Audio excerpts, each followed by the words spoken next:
2015 may well be remembered as a year where Asian companies really stepped up to the global stage. Chinese technology brands continued their phenomenal growth, and Asia's love affair with taxi-hailing applications got even deeper.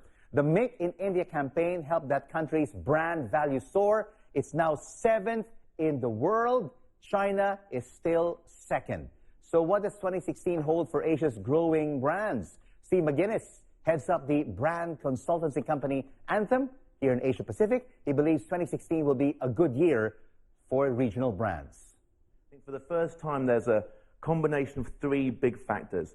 The opening up of the ASEAN economic community, the level playing field that e-commerce gives all the global brands and the smaller brands to fight on an even playing field, and also the growth of the emerging market brands working very closely and selling to the other emerging markets. But you have these big brands like Alibaba, Xiaomi, Huawei, the Chinese brands, having their e-commerce presence. They have that strength in social media, but the big question is making it big in the Western world, in America and in Europe. But do they need to make it big in the Western world and Europe? With the opening up of the ASEAN market, that's 600 million consumers.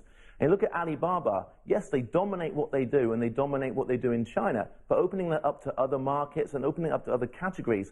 This year, Alibaba are launching their streaming movies and TV channel that's going to go head-to-head with Netflix.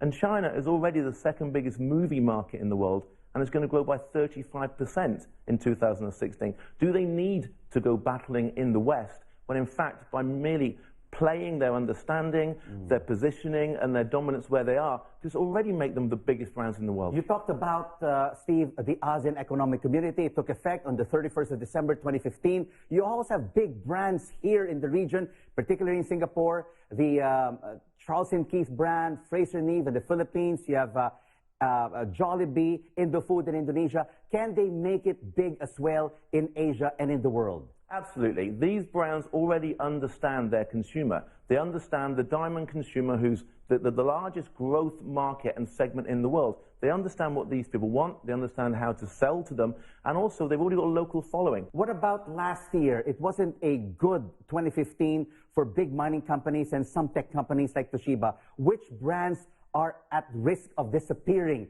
in 2016? It's the first day back after New Year. Let's not be negative.